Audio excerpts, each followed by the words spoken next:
A lentidão da justiça é uma queixa geral. Antes de eu entrar na faculdade de Direito, eu já ouvia falar da lentidão da justiça.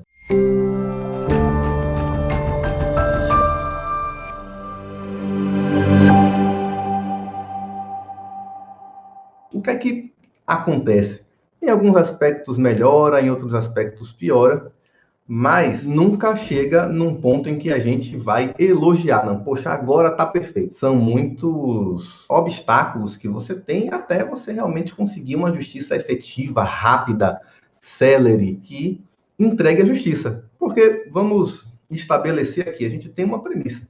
A justiça muito rápida, nas condições que a gente tem hoje, dificilmente será justiça. Porque você precisa encontrar um equilíbrio entre celeridade e justiça. Porque quanto mais lento, digamos que quantos mais incidentes, quanto mais recursos, quanto mais possibilidades de se discutir a questão, mais lenta vai ser a entrega da justiça, mas de fato provavelmente você tende a ter uma justiça mais efetiva, né? Afinal, você discutiu a exaustão aquela questão. Por outro lado, se você resume a discussão a um encontro, talvez você corra o risco de chegar a um resultado injusto. Mas o que não pode ser é nenhum dos extremos, então. A gente precisa encontrar um equilíbrio, né? E o que é que eu quero dizer, então, com isso? Eu quero dizer que a gente não pode caminhar para os extremos. Mesmo que não seja rápido como você quer, talvez a outra parte precisasse realmente de um pouco mais de tempo para se defender, mas também a gente não pode querer que a coisa se arraste por anos. Aí há quem diga também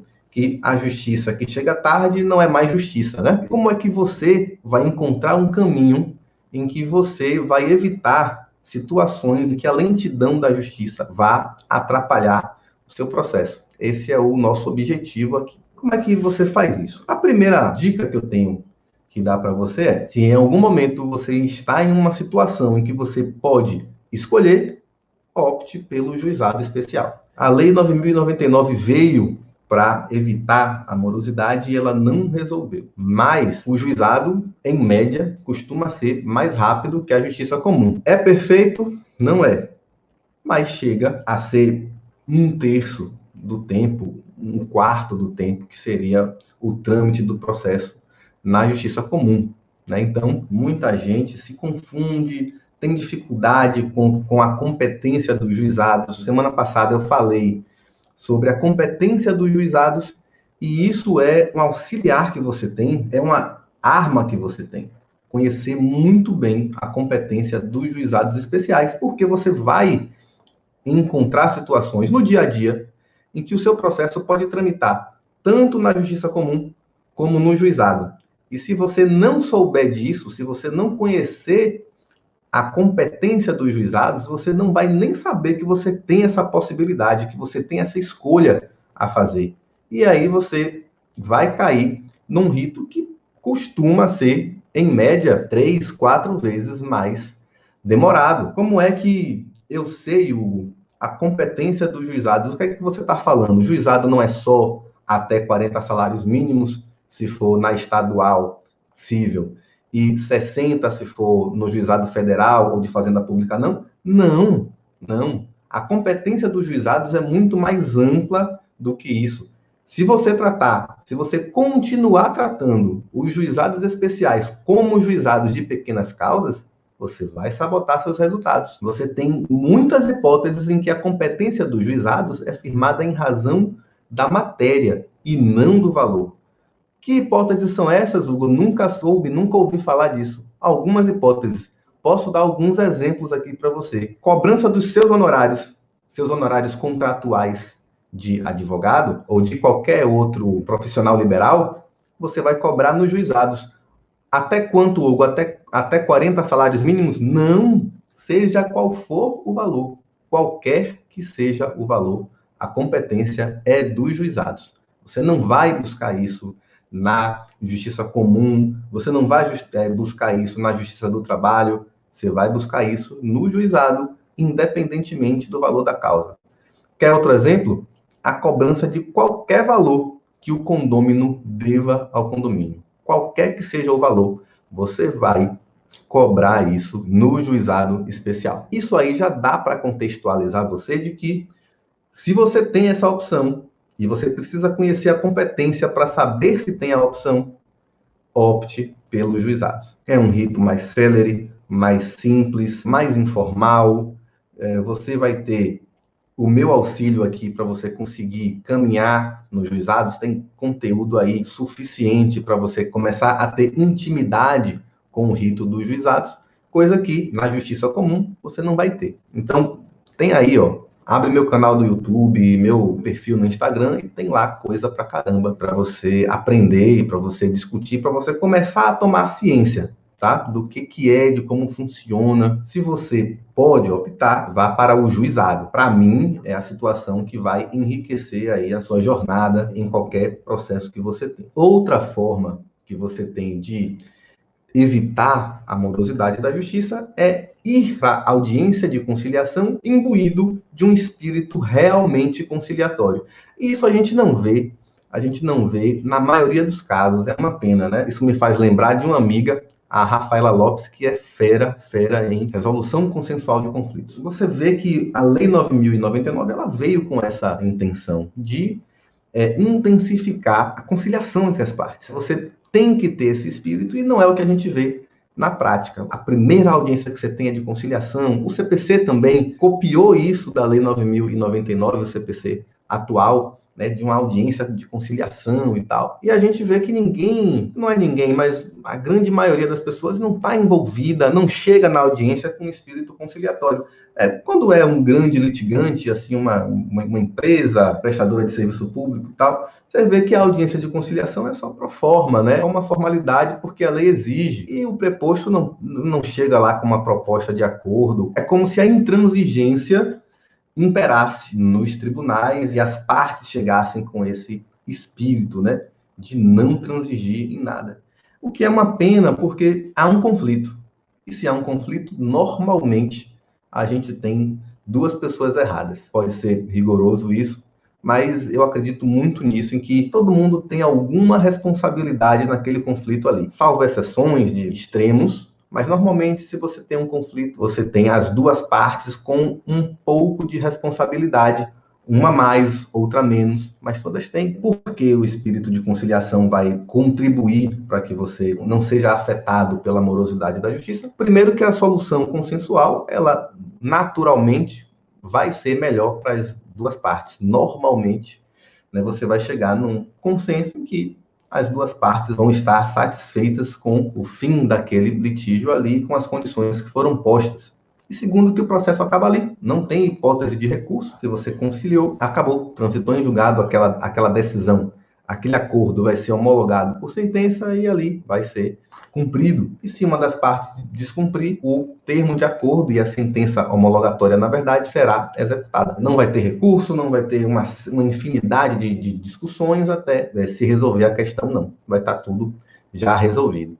Então, essa é uma forma de você se livrar, tá, dos efeitos da morosidade da justiça. Uma questão que costuma ser muito interessante, que eu não vejo, é que você precisa conhecer em detalhe os trâmites. Quem é que faz o quê no juizado? Quem faz o quê? Eu, quando estava em turma recursal, muitas vezes eu atendia, mas assim, toda semana, eu atendia advogados que chegavam no gabinete para perguntar, para solicitar que eu ou qualquer pessoa da equipe do juiz determinasse a descida, a restituição do processo para o juizado. Eu estava na turma recursal, o processo já tinha, e ele queria que o processo voltasse para o juizado para poder executar a decisão. Se o processo já está julgado, isso não é mais competência, não é mais atribuição do juiz, nem do gabinete, nem da turma recursal. Isso é um ato de secretaria. Se você só chega no gabinete para fazer essa solicitação,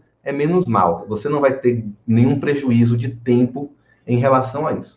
Mas o que acontecia muito não era a solicitação verbal, uma visita no gabinete para poder, olha, eu quero que vocês devolvam o processo para o juizado. Não. O que acontecia, na maioria das vezes, era uma petição. O advogado atravessava uma petição no processo. requerendo que o processo dele voltasse para o juizado de origem. Você sabe o que acontece? Existe uma ordem natural de procedimentos na turma recursal, no juizado, em tudo. O que costuma acontecer? O processo, ele sobe concluso para o juiz. O juiz do juizado verifica se o recurso cumpre os requisitos de admissibilidade e aí manda o processo para a turma recursal. Ele vai para onde? Para a secretaria. A secretaria que vai fazer a distribuição entre um dos juízes da turma recursal e daí o juiz relator vai pegar o processo, incluir em pauta, proferir o voto numa sessão de julgamento, pronto, colhe o voto dos outros juízes, profere o acórdão é publicado. Acabou aí a atribuição do juiz relator e da turma recursal nesse sentido. Para onde é que isso vai agora?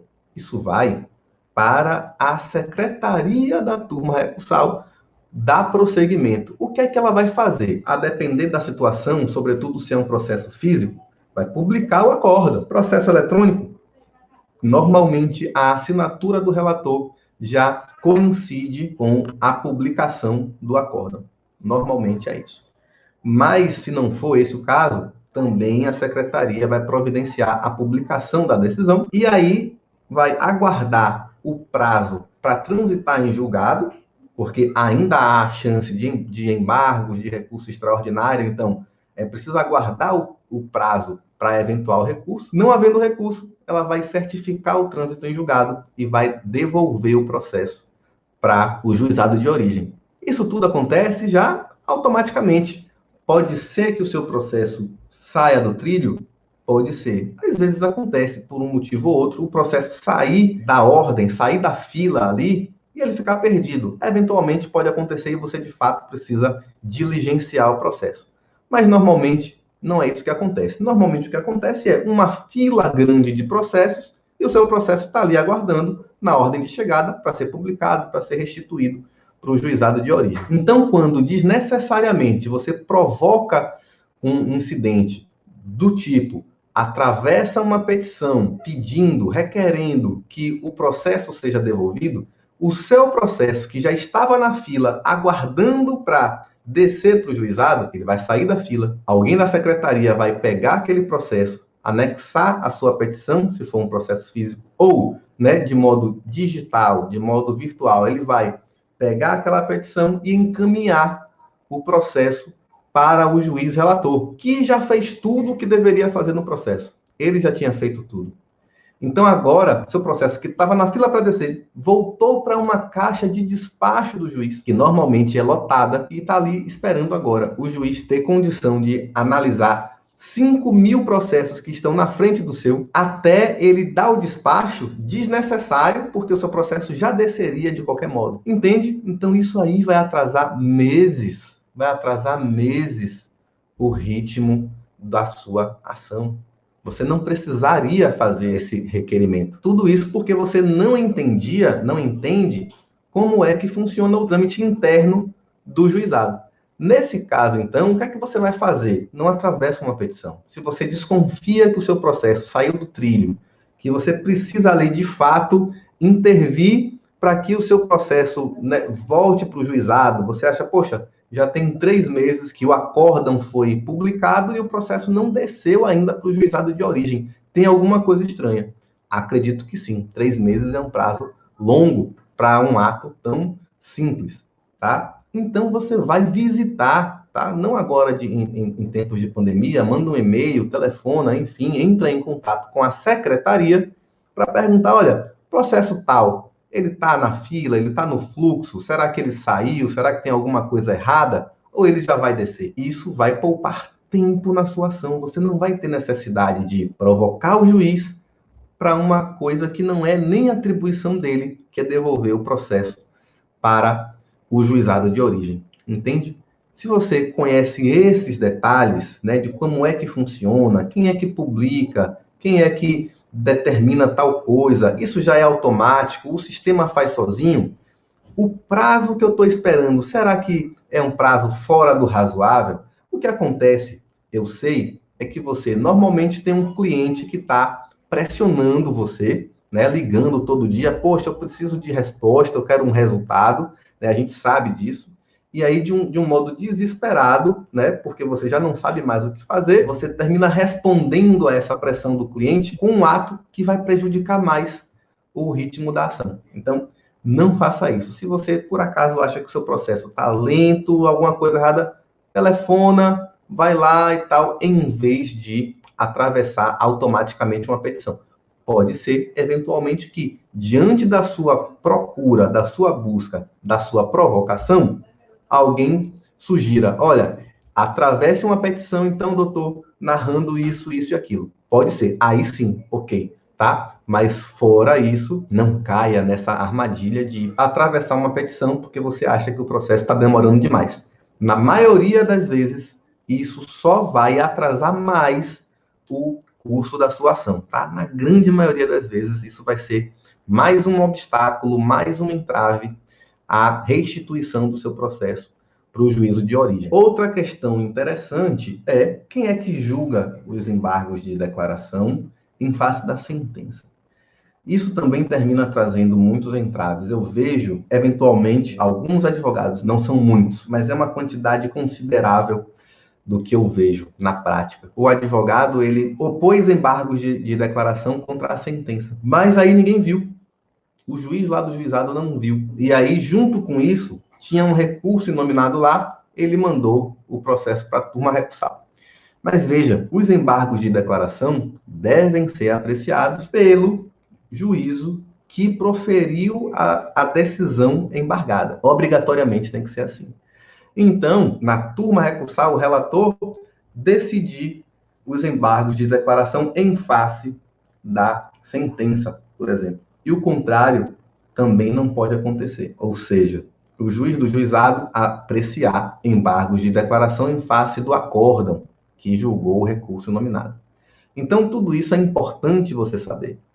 É importante você saber porque você tem que saber previamente quem é que vai julgar para você endereçar corretamente e, sobretudo, se você identificar uma situação dessa, seu processo vai ter realmente que ir para o juízo competente. Então, se eventualmente seu processo chegou lá na turma, mas tem embargos pendentes a serem julgados, o processo vai ter que voltar para o juizado, para o juiz do juizado que proferiu a sentença embargada, para ele apreciar aquele recurso. Então, isso é importante você saber exatamente quem vai julgar o quê. Muitas outras coisas podem ajudar você a evitar que isso atrapalhe no andamento da sua ação. O que mais seria? O espírito colaborativo do advogado e das partes. Isso é muito importante também. O que é que acontece? A gente tem uma situação em que, por exemplo, o seu processo está demorando muito para ser julgado. Acontece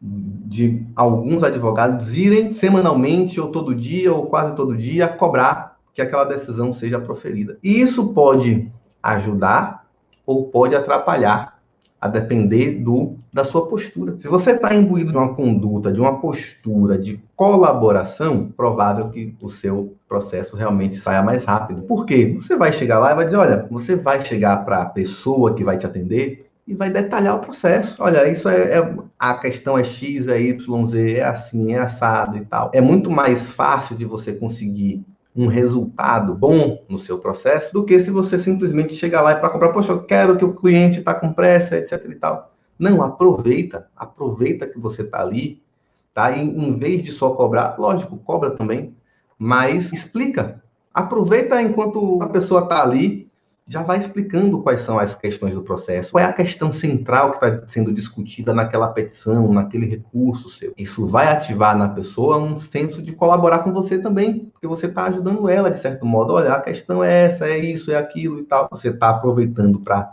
influenciar no que você pode e, de todo modo, você está colaborando para que a pessoa compreenda melhor o processo, tá? Você vai aproveitar, é um modo informal, mas não há nenhum problema nisso.